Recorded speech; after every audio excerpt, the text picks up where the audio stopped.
Nagpiyansa na po ang dating TV host na si Jay Sonza na inaresto noong Huwebes dahil sa pagpapakalat umano ng peking medical records ni Pangulong Bongbong Marcos. Nagbayad si Sonza ng 10,000 piso at pansamantalang nakalaya pasado alas 7 kagabi. Noong arestuhin si Sonza, nakasaad na not bailable ang kanyang kasong unlawful use of means of publication and unlawful utterances. Itinama ito kalaunan ng korte at anila ang katagang not bailable ay hindi galing sa kanila.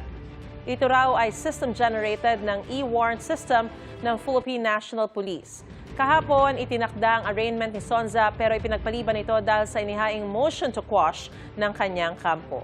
Hindi raw kasi dapat Pasay Regional Trial Court ang may jurisdiksyon sa kaso. Hindi rin daw dapat ang National Bureau of Investigation ang nagsampa ng kaso. Ayon naman sa NBI, hayaan na lang ang korte na magdesisyon. Ang RTC walang jurisdiction, RTC ng Pasay, kasi the alleged offended party is the President of the Philippines. Ang sabi ng batas kasi, kung saan nangyari ang alleged krimen, doon dapat i-file ang kaso. So saan ba nangyari ang nasaktan ang damdamin ng ating presidente? Yung kanyang reputasyon allegedly nasaktan. Nandito ba sa Pasay?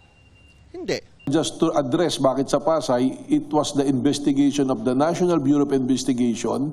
Kami po yung nag-case build-up, kami yung nag-file sa DOJ, and ang opisina po ng NBI ay nasa Pasay. That is the simple explanation.